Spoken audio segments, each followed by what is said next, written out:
explosivos, embarazos, la hiperemesis gravídica. Entonces, los pacientes que son alcohólicos y tienen grandes cantidades de vómitos va lesionando lo que es esa mucosa y va a generar lo que es esa enfermedad, y a partir de eso puede causar ese sangrado normal. Y también tenemos la enfermedad de Diola-Hall, que va a ser una anomalía vascular que tiene una presencia de una arteria de gran calibre que también se puede sangrar, y a partir de eso generar lo que es esa hemorragia.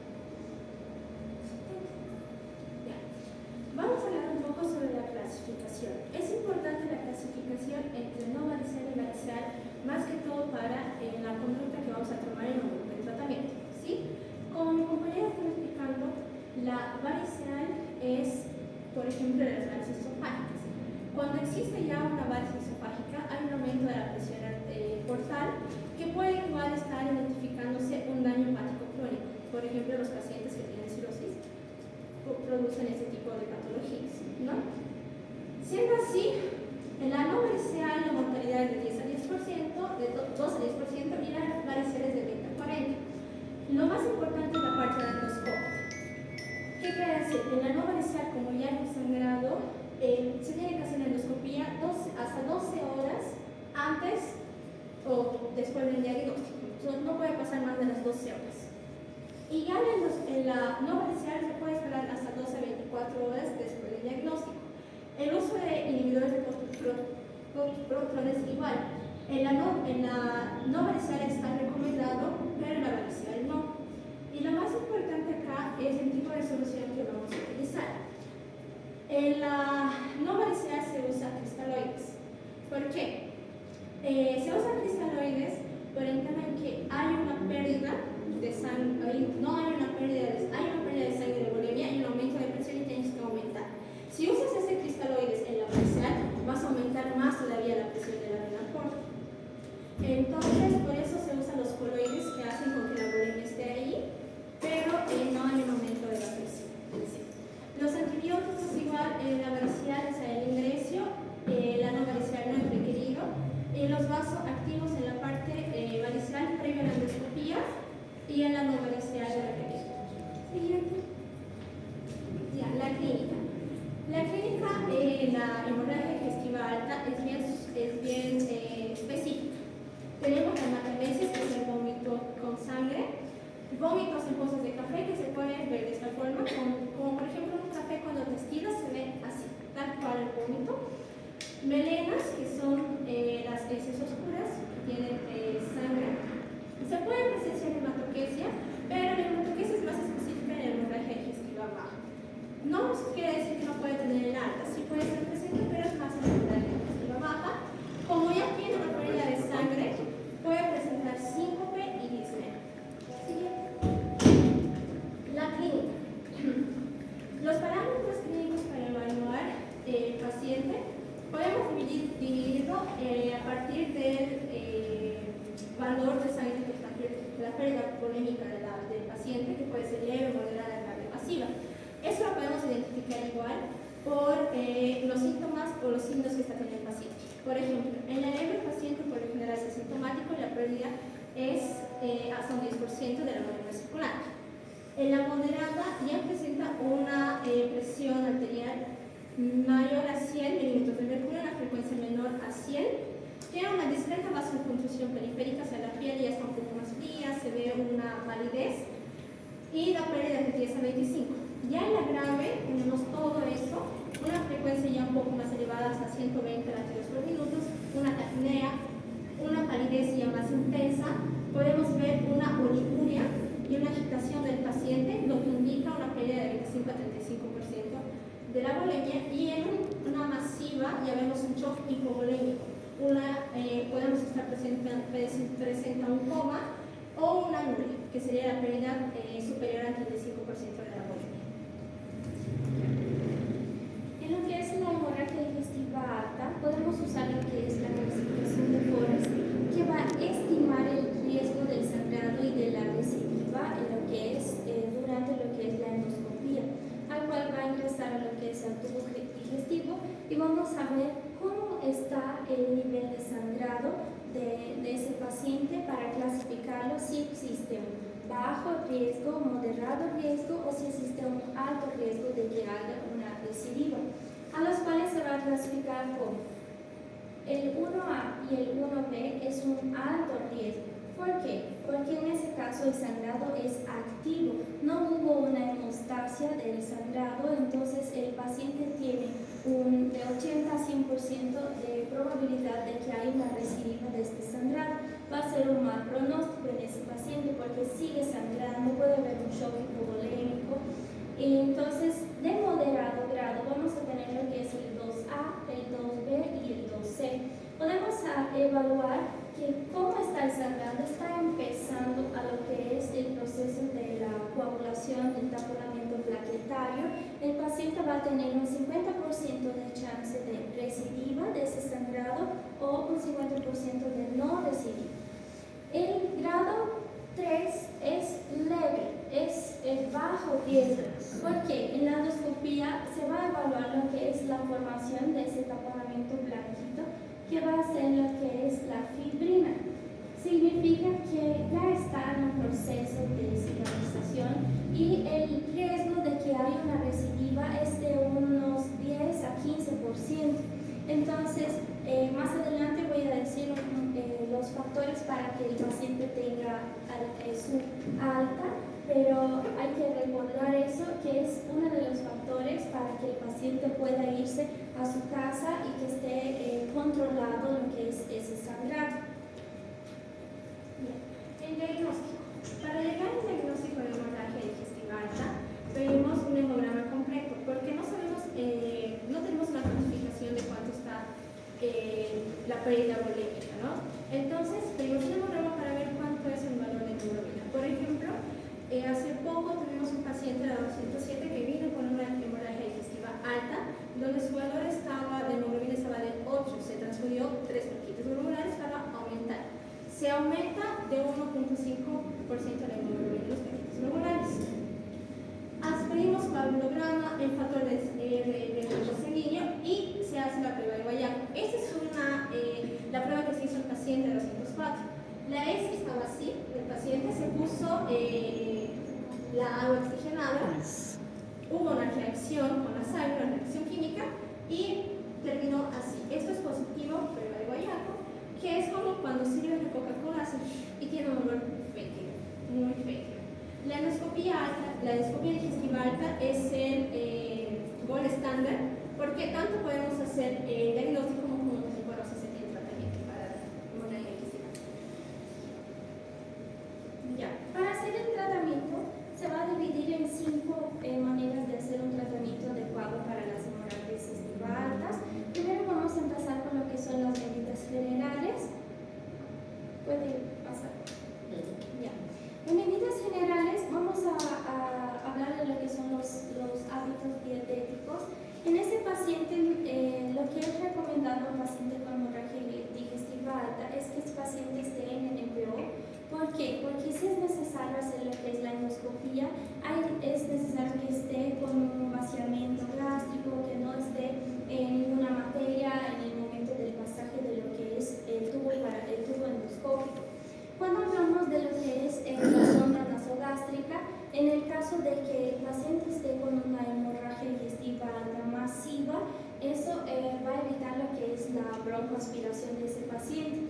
Cuando hablamos de su hospitalización, tenemos que evaluar si el paciente está en alto riesgo por medio de la tabla que expliqué del Forrest, al cual, segundo esa clasificación, el paciente debe estar en observación y en hospitalización durante 72 horas. ¿Por qué? Porque el sangrado masivo puede generar una complicación fatal al paciente, que se descompense hemodinámicamente y para dar de alta a los pacientes también vamos a usar lo que es la escala de Forrest, vamos a evaluar con endoscopía y vamos a ver si cumple los criterios siguientes, que es que esté en el tercer grado, que es la formación de la fibrina, en lo que era esa lesión, donde estaba viendo ese sangrado también. ¿Qué pasa? El tratamiento hemostático es un tratamiento farmacológico. Los inhibidores de receptores es más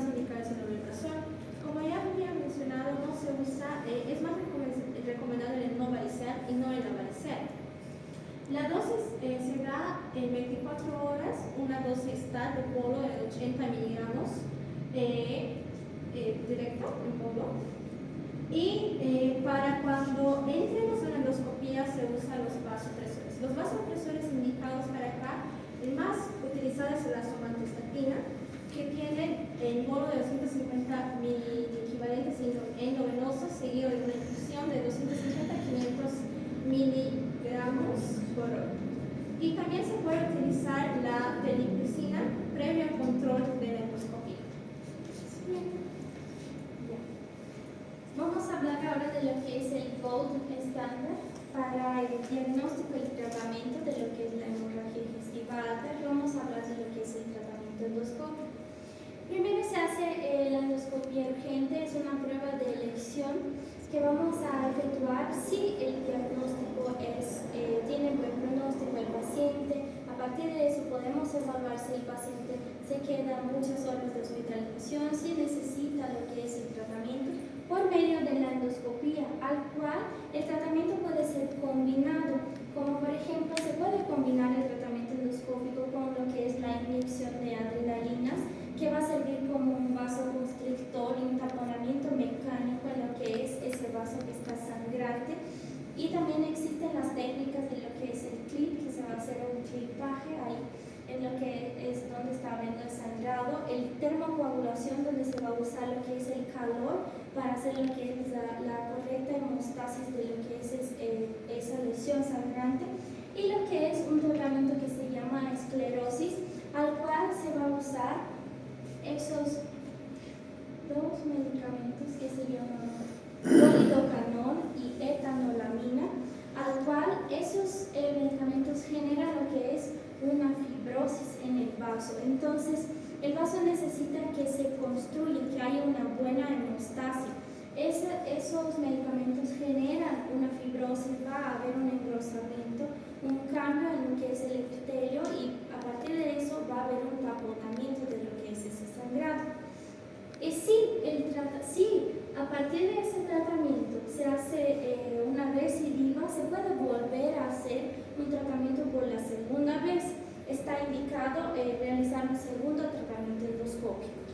Ahora, por ejemplo, entramos a cirugía solamente cuando el tratamiento ya en la segunda vez falló, cuando hay un sangrado ya masivo y cuando ya se dan muchos paquetes musculares, por ejemplo, más de 4 en 24 horas. La cirugía en sí es identificar dónde está sangrando la arteria, hacer una ligadura en la arteria y separar el sangrado, la pérdida de volumen. La hemorragia intestino delgado, que sería la hemorragia originosa. Esto es más, por la parte anatómica, esto sería hemorragia digestiva baja, pero el sangrado en este tipo de patología es oscura, por eso es un poco complicado encontrarlo. En sí, esta patología está solamente en 5% de la población. Como habíamos mencionado, el sangrado en la hemorragia digestiva baja es rojo rutilante. Entonces, por tener este sangrado oscuro es un poquito más complicado. Es el sangrado del tracto gastrointestinal, originado en el yeyuno o en el ilio, que persiste sin ninguna etiología. Se hace la endoscopía del digestiva alto porque es sangrado y no encuentran nada, y el sangrado persiste. Se realiza después de eso una colonoscopia y ahí se encuentra dónde estaba el sangrado, porque ahí es donde vemos la digestiva baja, ¿no? Las causas son la angioplastia del intestino delgado, es más común en ancianos, y el tipo de manifestación puede ser tanto con sangrado oculto, que sería en la anemia, en las heces, o se puede manifestar, se puede ver, puede ser en la melena, puede ser una hematemesis o una hematocresia. Ahora vamos a explicar la hemorragia digestiva baja. En la hemorragia digestiva baja, como expliqué anteriormente, la diferencia de las dos es el ligamento de Treitz, al cual va a estar la división de lo que es el ángulo de Treitz. Para hablar de hemorragia digestiva baja, vamos a hablar de lo que son las estructuras que están abajo de este ángulo, al cual va a ser el yeyuno, el ilio, el recto, el colon, el ciego, y esa afectación es más común en lo que son personas de edad avanzada. Y tiene una autolimitación, se cede espontáneamente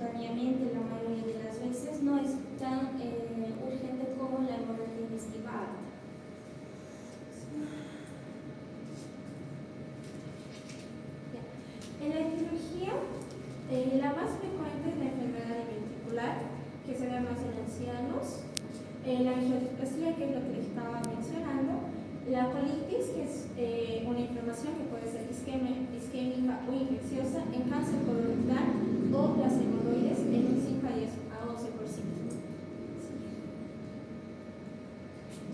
La clínica, hay una diferencia al cual en la clínica se puede diferenciar lo que es hemorragia digestiva alta y hemorragia digestiva baja. Como mencionó mi compañera, en la alta se presenta lo que es la hematemesis. Baja esa salud. No, estoy diferenciando. Ya. Las Pero específicas diferenciando con qué.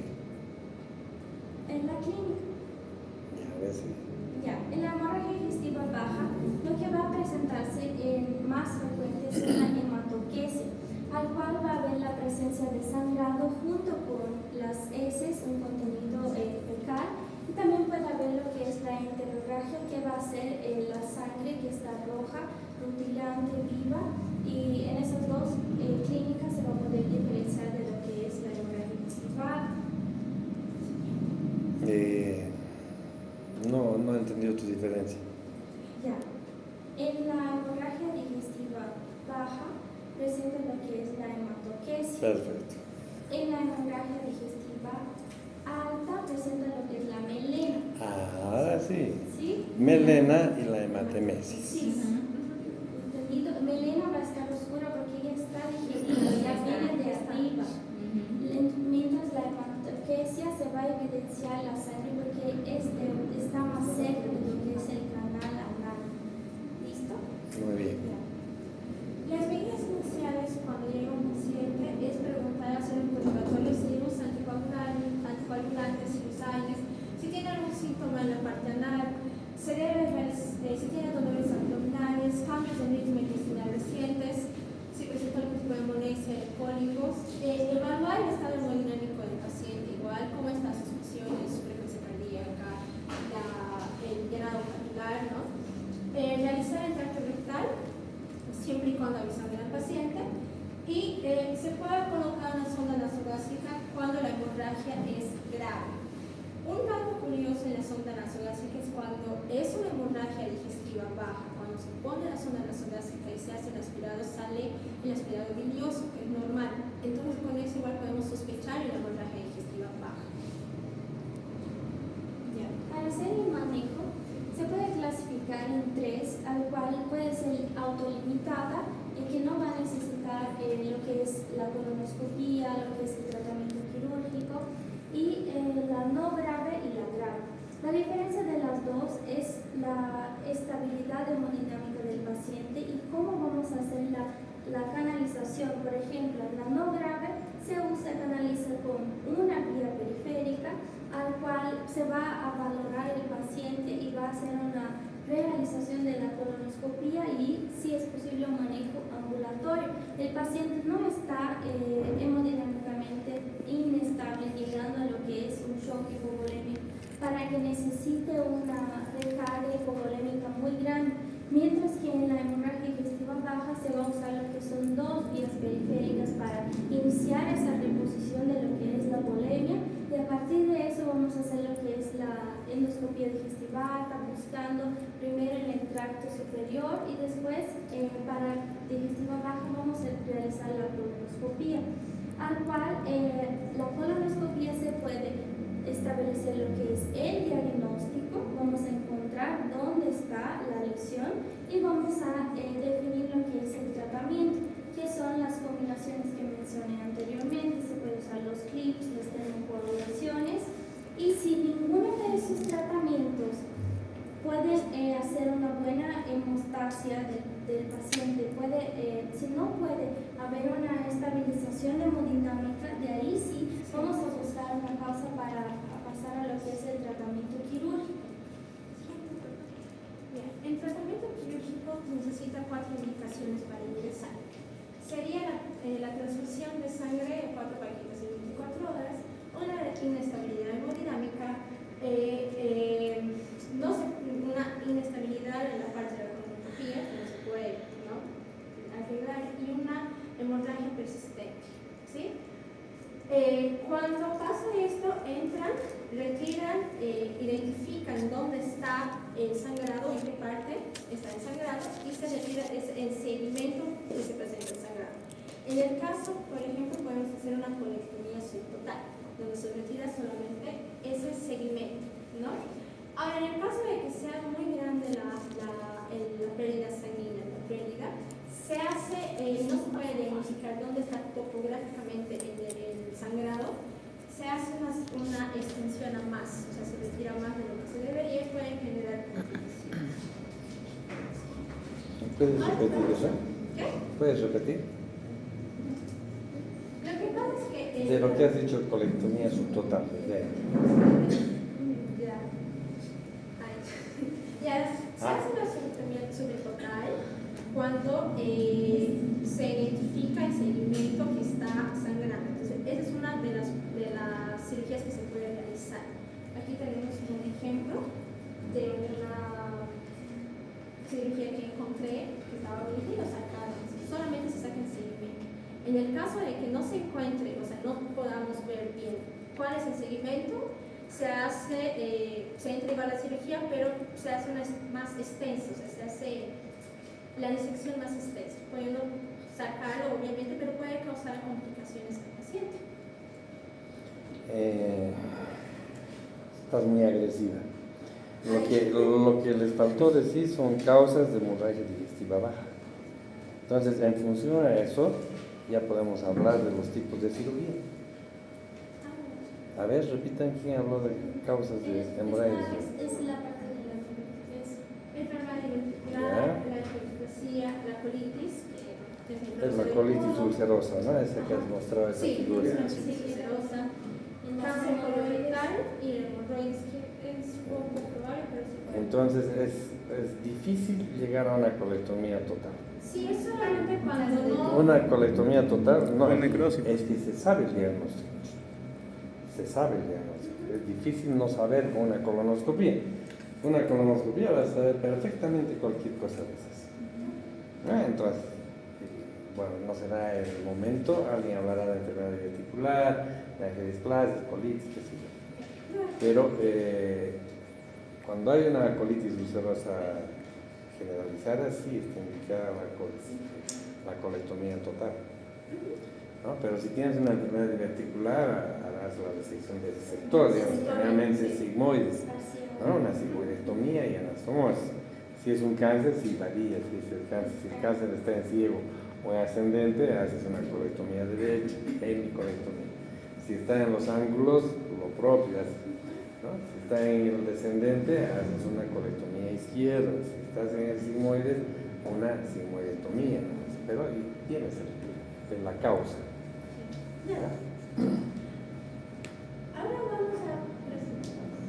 Ahora vamos a presentar un pequeño caso clínico.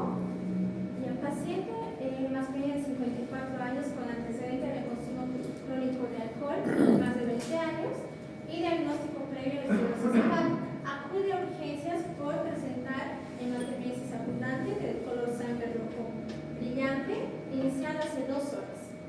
Refiere episodios propios de melena en los últimos días y una sensación de mareo para estar en pie.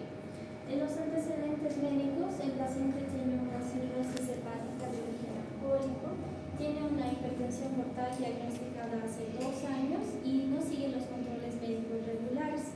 En la exploración física podemos ver los signos vitales de presión arterial 90-60, frecuencia cardíaca de 115 latidos por minuto, una frecuencia respiratoria de 18, una saturación de 98 y una temperatura de 36,5. Piel y mucosas pálidas, presencia de circulación colateral abdominal y talangiectasias, abdomen globoso con ascitis moderada, inodoro a la palpación y extremidades sin edema. En posibles diagnósticos tenemos úlcera péptica sangrante, varices esofágicas rotas, síndrome de Mallow-Weiss y esofagitis erosiva. A ver. Es ¿Cómo? No, ya. Es ¿Qué? No. A ver, ¿qué han notado ahí? Una cosa grande, mala. Está sangrando mucho. No. A ver, Jim. Respecto al caso. ¿Ah? A ver, levanten la mano el que quiera hablar, no hablen todos. ¿O no quieren hablar? Hablen, chicos.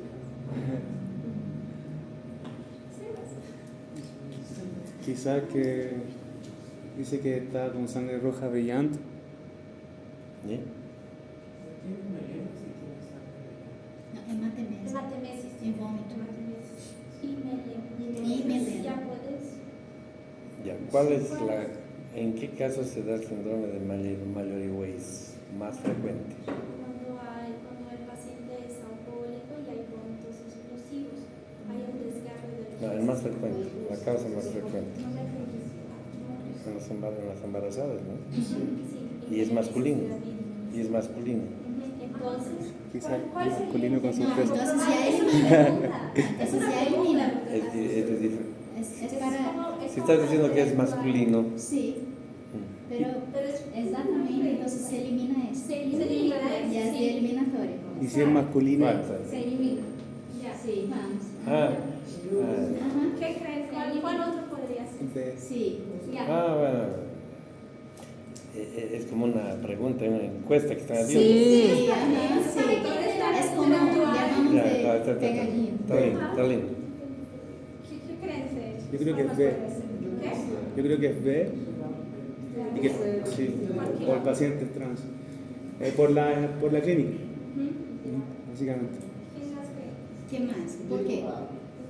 Ya, yo expliqué en la fisiopatología que dije de las varices esofágicas, le di exactamente lo que está en el caso. Ah, yo llegué tarde, no vi. Sí. ¿Listo? Entonces, ¿Y por qué no puede ser una gastritis hemorrágica? Puede ser. puede ser eso, pero- ¿Qué es lo más frecuente?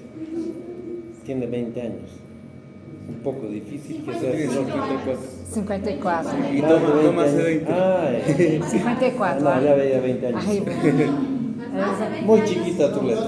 Está bien, está bien. Crónico, más de 20 Puede años, ser. tiene coma mucho, hace 20 años. Ya. ¿Listo? Entonces, como se dijo, es una varice esofágica rota.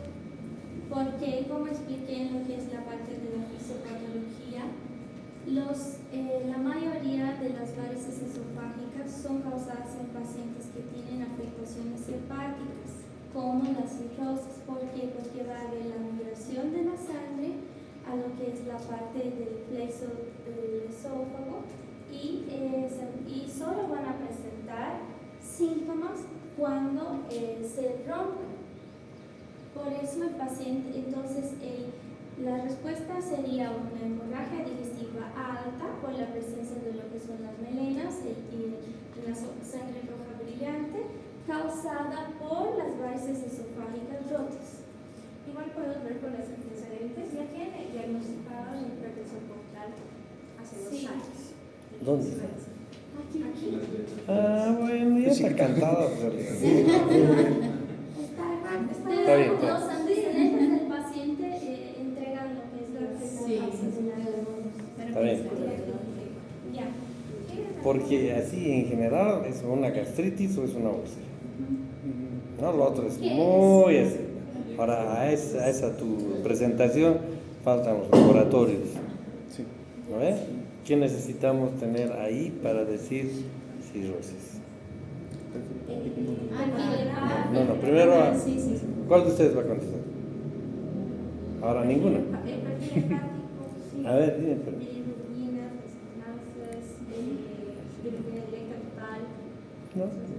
No, no, no. Sí. A las disertantes les estoy preguntando. ¿Cómo te llamas? Anita, creo. Bueno, A ver, Cos. exactamente lo primero a pedirse es el perfil hepático. Vamos a ver cómo está el grado de lesión. ¿Cómo ves? Si está una elevación de lo que son las enzimas hepáticas, el GPO, el GPT. Ahí está. Eso tiene que estar alterado básicamente en la cirrosis hepática. No siempre tiene que haber ictericia, ¿no? Entonces, si no tuvieras ese antecedente ahí de Sí. Podría varios llevar a esofágicos, varios internos. entonces con ese laboratorio sí sería obvio pensar en unas varices fuertes. Eso.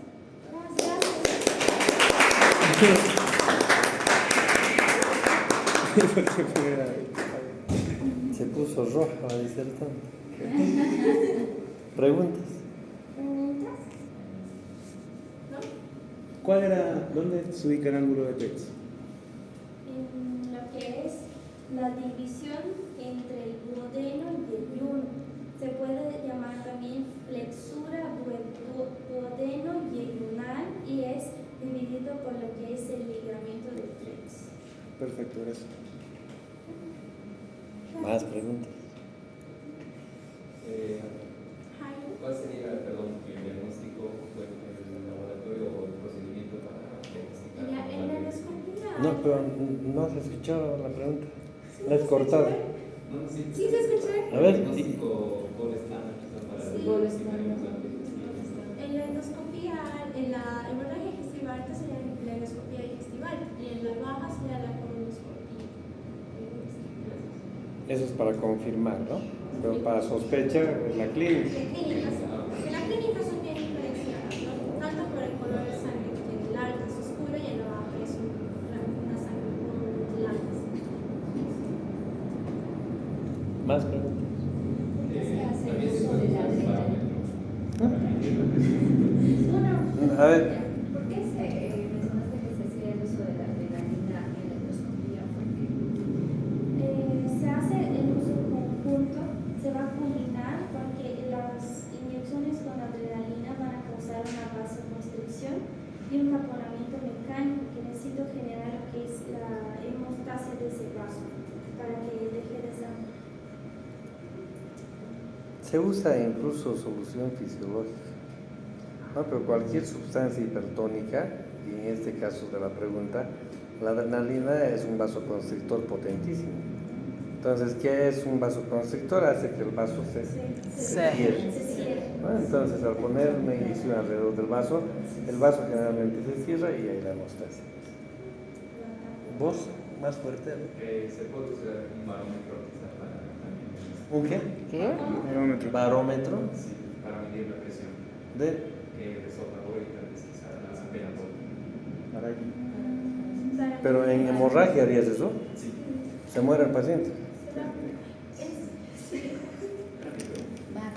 Es una relativa urgencia, eso, claro, es que se tiene que ir a lo Y práctico. para las presiones se hace la manometría. Claro, la manometría, pero Yo tengo una pregunta para usted, Ah. porque no es el tema de ella. Al final, en el caso clínico, es por varices esofágicas. ¿Cuál es la conducta, digamos, de cirugía ante esa patología? Porque en el principio de año, cuando entramos, me recuerdo que hubo una paciente en UTI que tenía una complicación grave por eso y que al final se fue y yo tenía no sabía. varices gástricas en Sí. el fondo gástrico. Ujú. Y La tenía han llevado- hepatopatía igual. La han llevado al belga y la han operado. Eso quería preguntarle cómo es el procedimiento. No, pero ella no es su tema. ¿Cómo no? Imagínate si respondan, tienen 200 sobre 100. Ya, bueno, Yo, refiero. una vez acompañé lo que era el doctor Valdivia a hacer el cierre de lo que era esas varices gástricas y se hizo por medio de una ligadura con un clip. Se clampea, estoy viendo, Está bien, está bien. se clampea lo que es esa arteria sangrante y a partir de eso está bien, porque solo la varice es una dilatación, es como el sangre está en un vaso al cual no debe estar, entonces la cierras y ya está con el clip. Perfecto. Gracias. ¿Has entendido? Sí, sí. Ahora esa paciente estaba complicada porque tenía hipertensión portal. Entonces, Pero es la- yo había El sugerido. tratamiento de la hipertensión portal, ¿cuál es entonces?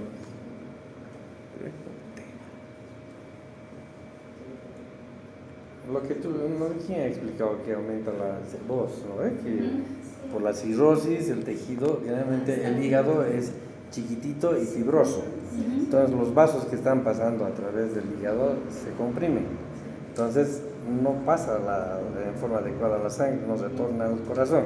¿Y qué hace? Busca otros caminos y se va hacia el vaso, hacia la esplénica y por la esplénica sube a la gástrica y esofágica, ¿no? Entonces esos vasos no están acostumbrados a recibir ese torrente sanguíneo y comienzan a dilatarse. Entonces el tratamiento es evitar que se vaya la sangre a ese territorio. Y hay dos derivaciones. Portocava. Es la portocava, que no es la mejor, es la peorcita. ¿Por qué? Porque la complicación es la encefalopatía amoníaca. ¿Ya? Entonces la mejor es la esplenoportorrenal, manda la sangre hacia el vaso y a los riñones. Entonces los riñones se encargan de filtrar esa sangre urea. ayuda, claro. ¿Ya? Son derivaciones portosistémicas. ¿Eso se le hizo a la señora? Se hizo portocava. Sí, de hipertensión. Ya había sugerido que se lo unieran al sistema ácidos. No, es la más sencilla porque la portocava está en ladito, lado a lado, y ahí se aproxima, se abre y se junta. Pero claro, el amonio y la urea puede provocar complicaciones graves. ¿Más preguntas? Doctor, yo tengo una pregunta. En la hemorragia digestiva alta se suele presentar melenas, pero hay algunos casos donde se presenta un sangrado rojo rutilante. ¿En cuáles casos? Buena pregunta. Hemorragia digestiva alta con hematoquesia. No saldrá como de la nariz, por abajo, pues sale sangre pelirroja. Claro. Es muy frecuente, pero puede presentarse, por ejemplo, si no me equivoco, cuando hay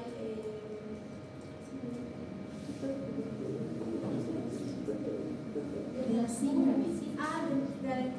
pero es que el intestino oscuro es, que nos pregunta ella cuándo se ve la hemorragia digestiva alta y sale la hematoquesia, pero puede pasar, pero es muy infrecuente, más o menos. Ahora, por ejemplo, lo que ellos me están diciendo es el intestino oscuro. El intestino oscuro es una hemorragia digestiva baja que presenta, al contrario, es un sangrado oscuro. ¿Vos sabés la respuesta? No, por eso le preguntaba a usted, porque ha habido casos en Existe una enfermedad que es 5% de la población Sí, que pero ese es presenta al una- contrario, es una Y al hemorragia digestiva baja, revés. pero tiene un sangrado oscuro. Bueno, habitualmente cuando el sangrado es, bueno, les voy a hacer una pregunta. ¿Qué pasa cuando vos haces una endoscopía alta y no hay nada? Haces una endoscopía baja, o sea, una colonoscopía y no hay nada. Hemofilia puede ser. Una cápsula endoscópica, es una camarita chiquitita. No han hablado de eso, ¿no? La pildorita. Está bien la cápsula. Sí, la cápsula. ¿Pero por qué? ¿Para qué? Se pone la cápsula endoscópica, por lo que estaba leyendo, se ve más en la parte del intestino delgado.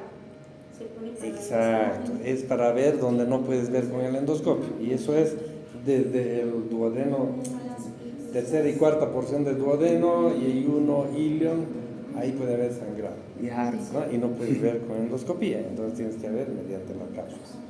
A eso iba. Un sangrado a nivel de ahí, que sería una hemorragia digestiva intermedia. Claro. Hay esa clasificación también, alta, media y baja, ¿no?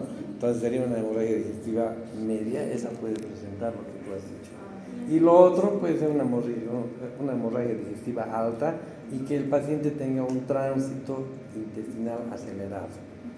O sea, que el intestino no da chance a que esa sangre se digiera y En el caso cambie de del color. síndrome de intestino irritable, ¿se dice? ¿Cómo se puede decir? El intestino irritable está en el colon, más pero que todo. tiene un tránsito aumentado, Sí, ¿sí? en el colon. Ah, sí, ¿no? más en colon. Estamos hablando del intestino delgado, que es el que manda. Claro. Y por eso no da tiempo a que, Interesante. a que se digiera. Buenísimo. ¿Qué más? El Alex. ¿Cómo podemos diferenciar una hematoquesia de una rectorragia? Buena pregunta. La hematoquesia viene con lo que es el contenido fecal, mientras que la rectorragia es directamente la sangre viva, brillante, no es con contenido. Muy bien, en términos comunes y vulgares es un puré de caca la hematoquesia. ¿No? La caca es roja. Sí. En cambio, en una hemorragia digestiva baja o proctorragia, la materia fecal viene normal y aparte viene la sangre. Puede ser antes o después de la deposición. ¿Más? ¿Ya saben todo? Sí, todo bueno. ¿Ah? ¿Ah?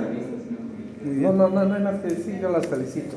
A ver, observaciones. No me gusta que ese tipo de presentación como en el colegio. Mi mamá dijo que estaba yo allá y así, ¿no? O sea, traten de, vos podías haber dado hemorragia digestiva alta y tú la baja, ¿no? Más o menos así. Y yo ese rato te iba, si vos dabas la baja, te hacía preguntas de la alta y ya lo propio, entonces ya sé que saben de todo. En tu caso, creo que son 3 o 4 que van a dar, ¿o cuántas personas van a dar? Somos 2. Ya, divídanse, es de vía biliar, ¿no? Sí, vías biliares. Digamos una que dé cólico biliar y colecistitis, y hasta coledocolitis. Y la otra puede dar colangitis, coledocolitiasis, así. Está bien. Y obviamente yo les voy a, para ver que sepan Está bien. ambas. Otra recomendación, hay que ser respetuosos con sus compañeros. Sean puntuales. No es bueno que estén entrando, haciendo ruido y demás cuando están exponiendo a sus compañeros. Las felicito. Muy bien.